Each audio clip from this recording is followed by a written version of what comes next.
السلام عليكم ورحمة الله وبركاته. بسم الله الرحمن الرحيم. وما أرسلناك إلا رحمة للعالمين. ഹബീബായ റസൂലുള്ളാഹി സ്വല്ലല്ലാഹു അലൈഹി വസല്ലമ തങ്ങളുടെ റഹ്മത്ത് നമ്മുടെ നാട്ടിൽ ദൈനംദിന കൂലിപ്പണിയെടുക്കുന്ന ആളുകളിലേക്കും ആ റഹ്മത്ത് ഉൾപ്പെടുകയാണ്. ലോകത്തോട് ഹബീബായ നബി സ്വല്ലല്ലാഹു അലൈഹി വസല്ലമ തങ്ങൾ വളരെ ശക്തമായ ഭാഷയിൽ പ്രഖ്യാപിക്കുന്നു, അന ഥലാഥത്തുൻ അന ഖസ്മുഹും യൗമൽ ഖിയാമ. മൂന്നാളുകൾ അവർ എൻ്റെ ശത്രുക്കളാണ് ഖിയാമത്ത് നാളിൽ. അള്ളാഹുവിൻ്റെ മുമ്പിൽ എൻ്റെ ശത്രുക്കളായിട്ട് ഞാൻ കണക്കൂട്ടുന്ന മൂന്നാളുകൾ.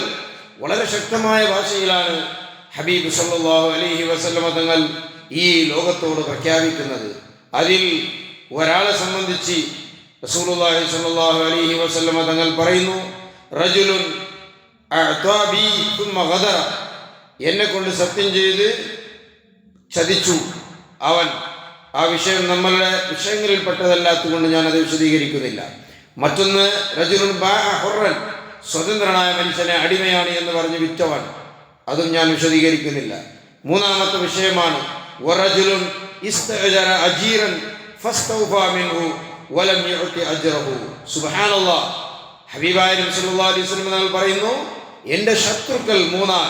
അതിൽ മൂന്നാമതായി പറയുന്നത്, ഒരാളെ ഞങ്ങൾ പണിക്ക് വേണ്ടി വിളിച്ചു, എന്നിട്ട് അദ്ദേഹത്തിൻ്റെ പണി മുഴുവൻ എടുപ്പിച്ചു, എന്നിട്ട് അദ്ദേഹത്തിൻ്റെ കൂലി കൊടുക്കാതെ തന്നെ വിട്ടു. ഇങ്ങനെയുള്ള മനുഷ്യൻ അവൻ എൻ്റെ ശത്രുവാണ് മഹ്ശറയിൽ എന്ന് ലോകത്തിൻ്റെ നേതാവ് റഹ്മത്തുൽ ലിൽ ആലമീൻ ഹബീബായ നബി സല്ലല്ലാഹു അലൈഹി വസല്ലമ തങ്ങൾ ഈ ലോകത്തോട് വളരെ ശക്തമായ ഭാഷയിൽ പ്രഖ്യാപിക്കുന്നു. പണിക്കാരെ വിളിച്ച് വലിയ വലിയ സമ്പന്നന്മാർ, വലിയ വലിയ മുതലാളികൾ, അവർ ഒരുപാട് പണിക്കാരെ വിളിക്കും. എന്നിട്ട് അവസാനം അവരുടെ ശമ്പളം കൊടുക്കുന്ന സമയമാകുമ്പോൾ എന്തെങ്കിലും ഒരു കാരണം പറഞ്ഞ് അത് ശരിയായില്ല, ഇത് ശരിയായില്ല എന്നൊക്കെ പറഞ്ഞ് അവരെ പേടിപ്പിച്ച് അവരുടെ കൂലി തീരെ കൊടുക്കാതിരിക്കുക, അല്ലെങ്കിൽ അവരുടെ ശമ്പളം കുറച്ച് കൊടുത്ത് കുറച്ച് ബാക്കി വെക്കുക. ഇത് വലിയ മഹാ അപകടമാണ്. ദുനിയാവിൽ ഒരുപാട് സമ്പാദിക്കാം, ദുനിയാവിൽ എല്ലാ സ്റ്റേജിലും ഇരിക്കാം, പല ആളുകളും സന്മാനിക്കും, പല ആളുകളും ബഹുമാനിക്കും. പക്ഷേ ഏറ്റവും വലിയ ബഹുമാനവും ഏറ്റവും വലിയ സന്മാനവും നമുക്ക് കിട്ടേണ്ടത് അള്ളാഹുവിൻ്റെ മുമ്പിലാണ്. അതും ഹബീബായ റസൂലുള്ളാഹി സ്വല്ലല്ലാഹു അലൈഹി വസല്ലം തങ്ങളുടെ മുമ്പിലാണ്. ആ തങ്ങൾ പറയുകയാണ്, അന ഖസ്മുഹും, ഞാൻ അവൻ്റെ ശത്രുവാണ്, ഞാൻ അവൻ്റെ ശത്രുവാണ്, അവൻ എൻ്റെ എതിരാളിയായിട്ടാണ് നാളെ ആഖിറത്തിൽ വരുന്നത്.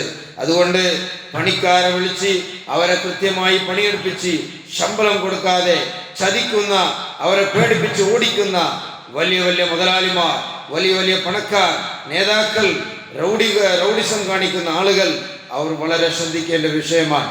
മരിച്ചാൽ ഖബറിൽ കിടക്കണം, മഹ്ശറിലേക്ക് വരണം. എത്ര വലിയ ആളാണെങ്കിൽ മഹ്ശറിലേക്ക് എത്തണം. അവിടെ വെച്ച് ഹബീബായ നബി സല്ലല്ലാഹു അലൈഹി വസല്ലമ തങ്ങൾ നിന്റെ ശത്രുവായി മാറിയാൽ ഫമൻ കുന്തു ഖസ്മഹു ഖസംതുഹു. ഹബീബായ നബി സല്ലല്ലാഹു അലൈഹി വസല്ലമ തങ്ങൾ പറയുന്നു, ആരെങ്കിലും എന്നോടുള്ള പിണക്കാരനായി എൻ്റെ ശത്രുവായി മഹ്ശറിൽ എത്തിയാൽ ഖസംതുഹു, ഞാൻ അവനോട് പിണങ്ങുക തന്നെ ചെയ്യും.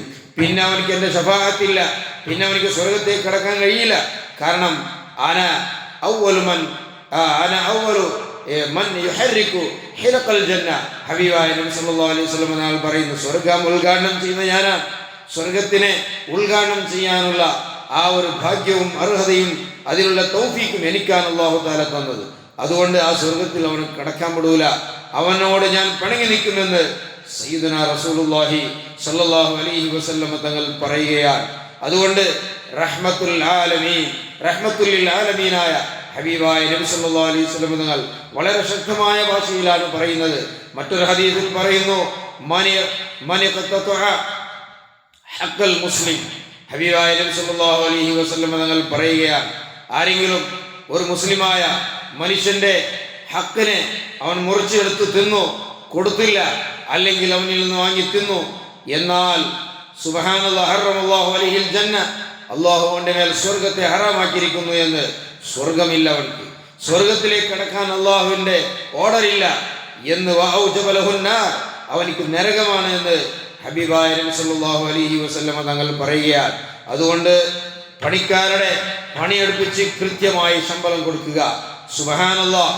ഹബീബായ നബി സല്ലല്ലാഹു അലൈഹി വസല്ലം തങ്ങൾ എത്രത്തോളം എന്ന് പറഞ്ഞാൽ ആയത്തുൽ അജീറ അജ്റഹു ഖബ്ല അൻ യജിഫ അറഖുഹു. സുബ്ഹാനല്ലാഹ്. നിങ്ങളുടെ വീട്ടിൽ പണിക്കാരനായി വന്നാൽ അവന്റെ പണിയെടുത്ത് വിയർപ്പാറുന്നതിന് മുമ്പ്, വിയർപ്പ് ഉണങ്ങുന്നതിന് മുമ്പ് നിങ്ങൾ അവന്റെ കൂലി കൊടുക്കണമെന്ന് സയ്യിദുനാ റസൂലുള്ളാഹി സല്ലല്ലാഹു അലൈഹി വസല്ലം തങ്ങൾ പറയുക. അതുകൊണ്ട് പ്രിയപ്പെട്ട മുഅ്മിനീങ്ങളെ, ഒരിക്കലും ഞങ്ങൾ ആ പണിക്കാരുടെ ചതിക്കാൻ പാടില്ല. ഞാൻ നിർത്തുന്നു. ഹബീബായ നബി സല്ലല്ലാഹു അലൈഹി വസല്ലം തങ്ങൾ സ്വഹാബത്തിന് ബനൂ ഇസ്രായേൽ ഉണ്ടായ ഒരു കഥ, ഒരു ചരിത്രം റസൂലുള്ളാഹി സ്വല്ലല്ലാഹു അലൈഹി സ്വഹാബത്തിന് വിവരിച്ചു കൊടുക്കുന്നു. വലിയ ചരിത്രമാണ്. 3 ആളുകൾ യാത്ര പോകുന്ന സമയത്ത്, രാത്രിയായ സമയത്ത് ഒരു ഗുഹയിൽ അവർ കൂടുന്നു. ഗുഹയുടെ ഉള്ളിലെ പഴയ കാലത്ത് ഇന്നത്തെ പോലെ ഷെൽട്ടറുകളില്ല, ലോഡ്ജിങ്ങുകളില്ല. അന്ന് ഇങ്ങനെയുള്ള ഗുഹകളിൽ കൂടി ഉറങ്ങി രാവിലെയാകുമ്പോൾ യാത്ര തുടരുകയാണ് അന്നത്തെ പതിവ്. അങ്ങനെ ഒരു ഗുഹയിലേക്ക് എത്തി. സുബ്ഹാനല്ലാഹ്. രാത്രി സമയത്ത് നല്ലൊരു കാറ്റടിച്ച് വീശിയപ്പോൾ ആ ഗുഹയുടെ വാതില് വലിയൊരു പാറക്കല്ല് കൊണ്ട് അടഞ്ഞു, കുടുങ്ങിപ്പോയി. അവസാനം 3 ആളുകളും തീരുമാനിച്ചു, നമ്മുടെ ജീവിതത്തിൽ ഏറ്റവും നല്ല അമല് നാം ചെയ്തിട്ടുണ്ടെങ്കിൽ അതിനെ മുൻനിർത്തി അള്ളാഹുവിനോട് ദുആ ചെയ്യാം. അങ്ങനെ ഒരാൾ ഉമ്മാക്കും മാതാപിതാക്കൾക്കും ഗുണം ചെയ്തു വെച്ചതായിരുന്നു, ഒരൽപ്പം നീങ്ങി. മറ്റൊരാൾ വ്യഭിചാരത്തേക്ക് ഒരു പെണ്ണ് വിളിച്ചപ്പോൾ അതിൽ നിന്ന് അള്ളാഹുവിനെ പേടിച്ച് അദ്ദേഹം മടങ്ങിപ്പോയി. അത് മുൻനിർത്തി വെച്ച് അള്ളാഹുവിനോട് ദുആയിരുന്നു, ഒരൽപ്പം നീങ്ങി. അവസാനം 3ാമതായി ഒരു മനുഷ്യൻ ദുആ ചെയ്യാൻ, അള്ളാഹുവേ, ഞാൻ ഒരുപാട് പണിക്കാരനെ വിളിച്ചു, എൻ്റെ വീട്ടിൽ ഒരുപാട് പണിക്കാർ പണിയെടുത്തു, എല്ലാവരുടെയും ശമ്പളം ഞാൻ കൃത്യമായി കൊടുത്തു. അതിൽ ഒരാൾ ഈ ശമ്പളം ഇപ്പോൾ ഇവിടെ നിങ്ങളുടെ കയ്യിലിരിക്കട്ടെ, ഞാൻ ചോദിക്കുമ്പോൾ തന്നാ മതി എന്ന് പറഞ്ഞ് അദ്ദേഹത്തിൻ്റെ ശമ്പളം എൻ്റെ അടുത്ത് വെച്ചുപോയി. ഞാൻ അത് ഇൻവെസ്റ്റ്മെന്റ് ചെയ്ത് അതിൽ ഞാൻ ഒരുപാട് സമ്പാദിച്ചു. അങ്ങനെ അദ്ദേഹത്തിൻ്റെ പൈസ ഞാൻ മുടക്കിക്കൊണ്ട് ഒരുപാട് സമ്പാദിച്ചു, ഒരുപാട് സ്വത്തുകൾ ഉണ്ടാക്കി. ആ പൈസയിൽ ബിസിനസ് നടത്തിയിട്ട് ഒരുപാട് സ്വത്തുകൾ ഉണ്ടാക്കി. അങ്ങനെ കുറെ കാലം കഴിഞ്ഞപ്പോൾ അദ്ദേഹം വന്നു, ശമ്പളം ചോദിച്ചാണ് വന്നത്. ഞാൻ പറഞ്ഞു, ഞാൻ അള്ളാഹുവിനെ ഓർത്തുകൊണ്ട്, കാരണം അദ്ദേഹത്തിൻ്റെ പൈസയിലാണ് ഞാൻ ഈ സമ്പത്തൊക്കെ ഉണ്ടാക്കിയത്. അതുകൊണ്ട് ഞാൻ അയാളോട് പറഞ്ഞു, ഈ കാണുന്ന എല്ലാ സമ്പത്തുകളും നിങ്ങളുടേതാണ്, നിങ്ങൾക്കത് കൊണ്ടുപോകാം, എല്ലാം കൊണ്ടുപോകാമെന്ന് അദ്ദേഹത്തോട് ഞാൻ പറഞ്ഞു. അയാൾ പറഞ്ഞു, എന്നെ പരിഹസിക്കുകയാണോ? ഒരിക്കലും ഞാൻ അതല്ല ചോദിക്കാൻ വേണ്ടത്.